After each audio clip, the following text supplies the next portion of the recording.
అనుకున్నదొక్కటి అవుతున్నదొక్కటి బోల్తా కొట్టింది రో బుల్బుల్ పిట్ట. ప్రస్తుతం డొనాల్డ్ ట్రంప్ పరిస్థితి అలాగే తయారైంది. ప్రపంచ రాజకీయ చదరంగంలో అగ్రరాజ్యం వేసిన ఎత్తుగళ్లు ఇప్పుడు ఆ దేశానికే ఉరితాడులా మారుతున్నాయి. రష్యాను ఆర్థికంగా మోకాళ్లపై నిలబెట్టాలని విధించిన ఆంక్షలు ఇప్పుడు అమెరికా మెడకే బిగుసుకుంటున్నాయి. వ్లాదిమిర్ పుతిన్ను ప్రపంచ వేదికపై ఒంటరిని చేయాలని వాషింగ్టన్ చేసిన భారీ ఆంక్షల వ్యూహం ఇప్పుడు తలకిందులవుతున్న సంకేతాలు కనిపిస్తున్నాయి. నిన్నటి వరకు రష్యా నుంచి చమురు కొనొద్దని ప్రపంచ దేశాలకు నీతులు చెప్పిన అమెరికా ఇప్పుడు అదే రష్యా చమురు మార్కెట్లోకి రావాలని కోరుకునే పరిస్థితికి ఎందుకు చేరింది అనే ప్రశ్న మరింత ఆసక్తికరంగా మారింది. ఇరాన్ యుద్ధం చమురు మార్కెట్ను కుదిపివేస్తున్న వేళ అమెరికా ఆంక్షల రాజకీయాలు ఎలా తిరిగి అమెరికాకే భారంగా మారాయి? పుతిన్ వ్యూహాల ముందు అగ్రరాజ్యం ఎందుకు బలహీనంగా కనిపిస్తోంది? ప్రపంచ శక్తి సమీకరణాలు ఎలా మారుతున్నాయి? ఈ గ్లోబల్ పవర్ గేమ్ పై మా స్పెషల్ రిపోర్ట్.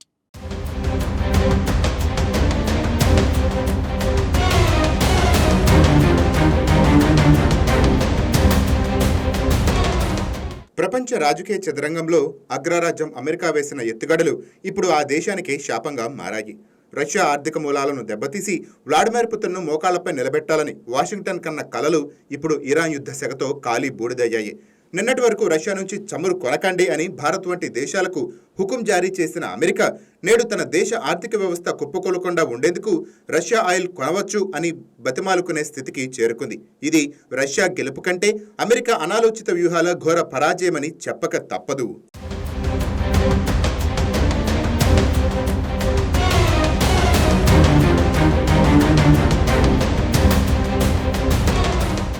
రష్యా ఉక్రెయిన్ యుద్ధం ప్రారంభమైన తరుణంలో అమెరికా తన మిత్ర దేశాలతో కలిసి రష్యాపై కనీవిని ఎరగని రీతిలో 16,000 కంటే ఎక్కువ ఆంక్షలను విధించింది. రష్యాను గ్లోబల్ బ్యాంకింగ్ సిస్టమ్ నుంచి వెలివేయటం ద్వారా ఆ దేశాన్ని ఆర్థికంగా దివాలా తీయించాలని పక్కా ప్లాన్ వేసింది. ముఖ్యంగా రష్యాకు వెన్నెముక వంటి చమురు, గ్యాస్ ఎగుమతులను అడ్డుకోవటమే లక్ష్యంగా ప్రైస్ క్యాప్ అంటే బ్యారెల్కు $60 పరిమితి విధానాన్ని తెరపైకి తెచ్చింది.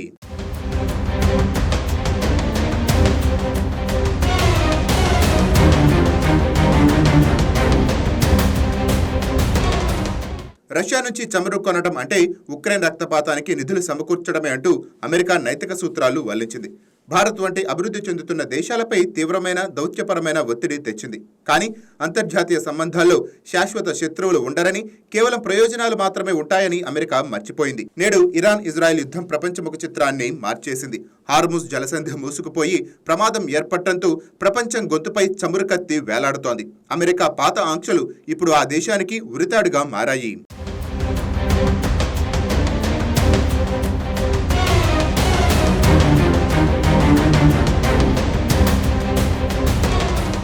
యుద్ధానికి ముందు పరిస్థితిని గమనిస్తే అమెరికా తన ఆంక్షల ద్వారా రష్యాను ఒంటరిని చేయగలిగానని గర్వపడింది.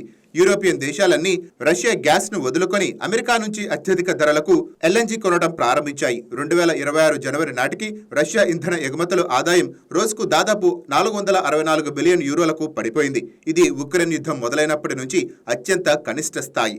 రష్యా ఉరల్స్ గ్రేట్ ఆయిల్ ధర బ్యారెల్కు $60 నుంచి $65 మధ్య ఉండేది.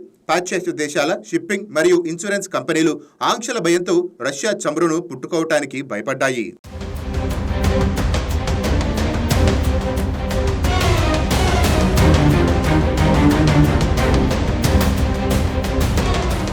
కానీ రష్యా తన ఎత్తుగడలను మార్చింది. తన చమురును విక్రయించడానికి షాడో ఫ్లీట్ అంటే రహస్య ట్యాంకర్ల వ్యవస్థను 1500 ఓడలకు పెంచుకుంది. పాశ్చాత్య దేశాల సహాయం అవసరం లేకుండానే తన వ్యాపారాన్ని కొనసాగించింది. ఈ దశలో రష్యా ఆదాయం తగ్గినప్పటికీ అది అమెరికా ఆశించినట్లుగా కుప్పకూలలేదు.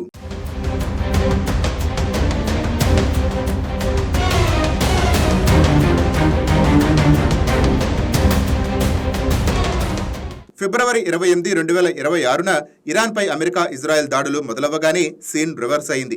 ప్రపంచ చమురు సరఫరాలో 20% నుండి 25% వాటా కలిగిన హార్ముజ్ జలసంధి ముప్పులో పట్టడంతో సౌదీ అరేబియా, కువైట్, ఇరాక్ దేశాల నుంచి చమురు రావడం కష్టమైంది. మార్కెట్ సరఫరా ఆగిపోవడంతో ధరలు రెక్కలు తొడిగాయి.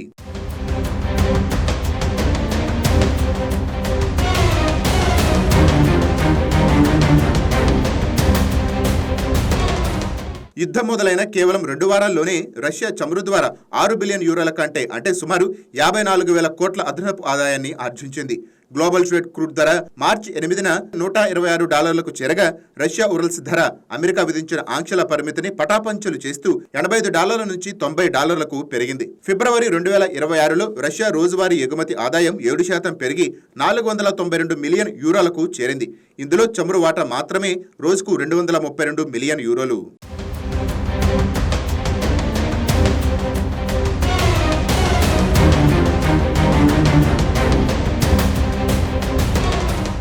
హార్ముజ్ జలసంధి ద్వారా రోజుకు 20 బిలియన్ బ్యారెళ్ల చమురు సరఫరా ఆగిపోయింది. దీనివల్ల ఆసియా దేశాలకు మిడిల్ ఈస్ట్ దేశాల నుంచి చమురు అందటం భారంగా మారింది. ఈ గ్యాప్ను రష్యా అత్యంత చాకచక్యంగా భర్తీ చేసింది.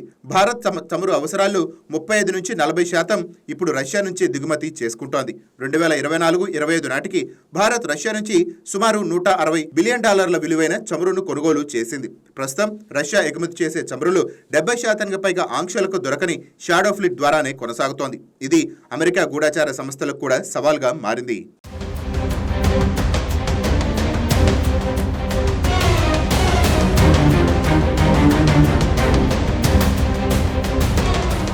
నిన్నటి వరకు రష్యాను వీక్ చేయాలని ఆంక్షలు విధించిన అమెరికా ఇప్పుడు తన దేశంతో పెరుగుతున్న గ్యాసోలిన్ ధరలను చూసి వణికిపోతోంది. రష్యా ఆయిల్ మార్కెట్లోకి రాకపోతే గ్లోబల్ ఆయిల్ ధర బ్యారెల్కు $150 దాటుతుందని, అది అమెరికా ఆర్థిక వ్యవస్థను నాశనం చేస్తుందని వైట్ హౌస్ గుర్తించింది. అధ్యక్షుడు డొనాల్డ్ ట్రంప్ చమురు ధరలను అదుపులోకి ఉంచడానికి రష్యాపై ఆంక్షలను సడలించక తప్పని పరిస్థితిలోకి వెళ్లారు. భారత్ వంటి దేశాలకు నిన్నటి వరకు కొనద్దు అని చెప్పిన అగ్రరాజ్యం ఇప్పుడు మార్కెట్ స్థిరత్వం కోసం మీరు రష్యా ఆయిల్ కొనండి అని బతిమాలుకుంటోంది. రష్యాను వీక్ చేయాలన్న అమెరికా వ్యూహం ఇప్పుడు అమెరికానే వీక్ చేస్తోంది.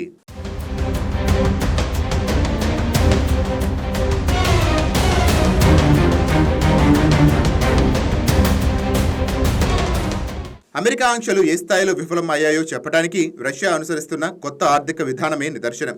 రష్యా ఇప్పుడు తన చమురును డాలర్లో కాకుండా రూబల్స్, యువాన్లు మరియు రూపాయల్లో విక్రయిస్తోంది. దీనివల్ల అంతర్జాతీయ వాణిజ్యంలో డాలర్ తన పట్టు కోల్పోతోంది. రష్యా చమురు ఆదాయం గత 10 ఏళ్లలో లేనంత గరిష్ట స్థాయికి చేరింది. ఉక్రెయిన్పై యుద్ధం చేయడానికి రష్యాకు నిధుల కొరత తీరకపోవటమే కాకుండా విదేశీ మారక నిల్వలు పెరిగాయి.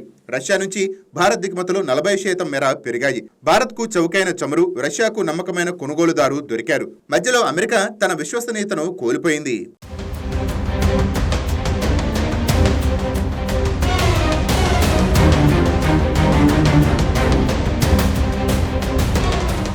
ఈ పరిణామం అమెరికా దౌత్యపరమైన దివాళాకోరుతనానికి పరాకాష్ట.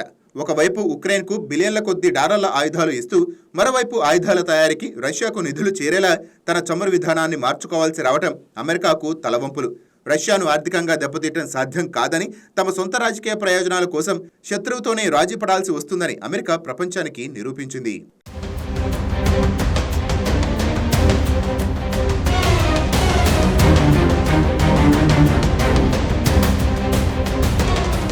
రష్యా అమెరికా మధ్య జరుగుతున్న ఈ ప్రచండ యుద్ధంలో అంతిమ విజేత ఎవరనేది ఇప్పుడు స్పష్టమైంది. ఆంక్షలు అనేవి కేవలం బలహీన దేశాల మధ్య మాత్రమే పనిచేస్తాయని, రష్యా వంటి సహజ వనరుల పుష్కలంగా ఉన్న దేశాన్ని కట్టడి చేయటం అసాధ్యమని అమెరికా ఆలస్యంగా గ్రహించింది. ఇరాన్ యుద్ధం రష్యాకు ఒక వరప్రసాదంలా మారింది.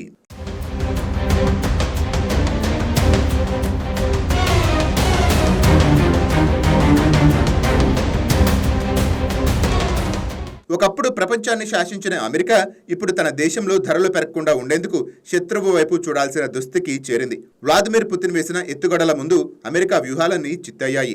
రష్యాను వీక్ చేయాలని చేసిన పాచికలు తిరిగి అమెరికాకి చుట్టుకున్నాయి. అంతర్జాతీయ రాజకీయాల్లో అమెరికా ఆధిపత్యం సడలిపోవటం ఖాయంగా కనిపిస్తోంది. ఇది కేవలం రష్యా ఆర్థిక విజయం మాత్రమే కాదు, అగ్రరాజ్య అహంకారానికి పట్టిన గ్రహణం.